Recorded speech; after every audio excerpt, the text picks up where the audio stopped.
É importante a gente pensar também que esse é, por exemplo, dos Estados Unidos, né? É um desejo dos Estados Unidos que o brasileiro se curve a ele sempre, né? Como todos os outros países, porque ele quer sempre ser a potência mundial, né? Então, claro que tem culpa da gente também de ter esse complexo de vira-lata, mas, obviamente, que tem uma vontade de domínio muito fácil, e aí a gente entrega as coisas para eles assim, né? De mão beijada. Então, essa questão de desvalorizar a cultura, desvalorizar a língua, desvaloriza o país, desvaloriza o que o seu país dá, você vende baratinho, dá de graça, na verdade, né? E acaba que a gente fica nessa situação. E aí a gente pensa, né? Por que eles têm tanta coisa melhor que a gente? É porque a gente não valorizou e entregou de mão beijada para eles. A gente fez uma live aqui sobre o cinema nacional e a gente até tocou nesse assunto mesmo, né? A gente falou sobre o cinema nacional e como o cinema nacional é rico. Mas uma das coisas que me chocou foi o investimento que se tem do filme, da produção do filme brasileiro e o investimento que se tem do filme internacional, né? Lá você tem, por exemplo, um Vingadores, que são investidos milhões e milhões de reais, e aqui você pega um filme brasileiro e tem uma verba mínima para fazer, né? É o brasileiro que não valoriza a sua própria cultura mesmo. E isso a gente está falando não para as pessoas se tocarem e ficarem chateadas, mas é para as pessoas se tocarem no sentido de ficar espertas com isso, de que a valorização cultural era uma valorização social que pode valorizar ainda mais o nosso Brasil, o brasileiro, né? A gente tem, olha só, tantas coisas que vocês dois estão falando pra gente, que a gente está descobrindo agora. Tipo assim, eu e a Laís estamos descobrindo agora. Isso é falta de conhecimento de território, de região, sabe? Então eu acho que assim, a gente está muito distante de uma unidade federativa mesmo, né? Que a gente não é uma união de fato, né? A gente está muito distante disso tudo. Por isso que eu até gosto dessa nova cara assim, do Livecast, de chamar pessoas de fora daqui da região sul. Para mim assim, é uma das coisas mais legais, porque a gente pode conhecer coisas novas, não só sobre o tema, mas sobre a região, sobre as coisas, e como o folclore influencia nisso, e como a gente não conhece o folclore, consequentemente a gente não conhece nossa história e nossa cultura, né? Uma das partes da nossa cultura que é o folclore. Sim, justamente. E essa questão da nossa história, né? Ah, desculpa, Cássio, você quer falar? Não, pode falar, Laís, eu vou falar depois. Essa questão da nossa história que a gente está falando, normalmente está muito próximo da gente e a gente não conhece, né? Por exemplo, meu pai é paraibano. E aí, essa comadre Florzinha, eu nunca ouvi falar, anotei aqui para mandar mensagem para ele, perguntar, pai, quando você era criança, alguém já te assustou falando isso e tal? E assim, a gente nunca ouviu e acaba passando batido, né? E aí, a gente tem as séries, Monteiro Lobato também, que foi importante, né? Assim, eu acho que essa difusão do Saci para todo mundo, da Cuca e tudo mais, veio dele. E agora com as séries também, então acho que é super importante, né? A gente valorizar também nessa questão, na literatura, na criação, né? Audiovisual.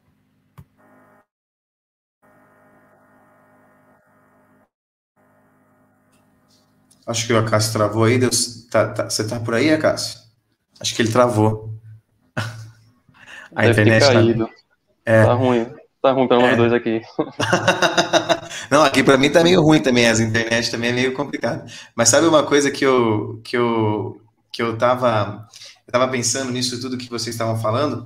Uma das coisas que me veio muito à cabeça é esse fato de que, tipo, a indústria internacional tá começando a comprar a nossa cultura para vender. Nem a nossa cultura a gente está conseguindo vender mais, né, Marcos? Você não acha que isso também é um problema? Porque eles podem mostrar do jeito que eles querem, não necessariamente do jeito que é, né? Exatamente. Isso foi uma das coisas que, inclusive, aconteceu em Cidade Invisível, né? Eles abordaram as entidades de uma maneira que, de certa forma, não está escrita nos livros, né? Eles imputaram uma certa origem nos personagens que não é a origem mais conhecida, mais popular. Até a Cuca mesmo, eles mudaram totalmente o aspecto, as características da Cuca, eles mudaram totalmente. Então, realmente, quando o estrangeiro ele vem e pega parte dessa cultura, então, como não tem nenhum livro, nenhuma base assim para eles dizerem, não, a gente vai seguir esse livro aqui, porque esse aqui é a verdade. Como o folclore foi passado de geração em geração por via oral, Então eles pegam essas histórias e interpretam da maneira que eles quiserem e apresentam e caracterizam da maneira que eles quiserem. Porém, isso é uma faca de dois gumes, né? A partir do momento que eles pegam parte da nossa cultura para transformar em um filme, para transformar em uma série ou até em um livro mesmo, como eles têm um alcance maior, a própria Netflix tem um alcance absurdo mundialmente. Isso é bom, por um lado, porque vai levar a nossa cultura para lugares que ela nunca chegou antes, né? Vai fazer pessoas olharem para a nossa cultura de uma maneira muito, muito diferente do que eles olhavam antes. E, por outro lado, a parte negativa é que eles têm totalmente, como é que eu posso dizer, total liberdade para contar a história da maneira que eles quiserem, né?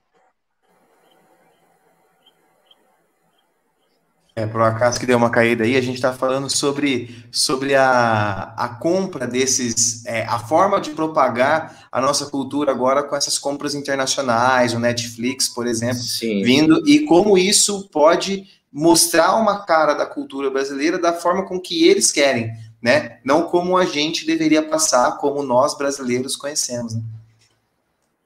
justamente. Mas um ponto relevante, né, é que nossa cultura ela é tão legal, tão interessante, que a própria Cidade Invisível ficou top 10 em vários países, né? Então, é algo assim, surreal, né? Uma coisa que nós olhamos para a nossa cultura e poucas pessoas pensaram em fazer filmes, só aqueles filmes assim mais caseiros, com pouco investimento, né? E um livro, por exemplo, de Percy Jackson vendeu aqui no Brasil 1 milhão de cópias. E se você for ver o livro de Gustavo Rosseb, que é um livro maravilhoso sobre o Tibor Lobato, personagem chamado Tibor Lobato, sobre folclore brasileiro, um livro bem legal, bem interessante.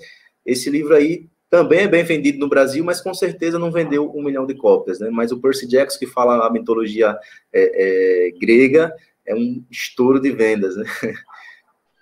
Até aquele livro mesmo, Acácio, que foi, se eu não me engano, foi um brasileiro que escreveu, Batalha do Apocalipse, né?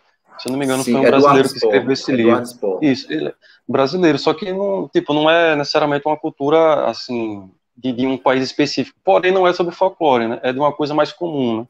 Sobre anjos e demônios e tal, isso vem pra caramba. Então, um brasileiro, ele não usou a cultura do próprio país, ele pegou essa parte mais bíblica, dessas histórias aí de anjos e demônios para conseguir fazer um livro de batalha. Realmente o livro é muito bom, porém, livros nesses estilos vendem muito mais do que se você fizer um livro sobre folclore.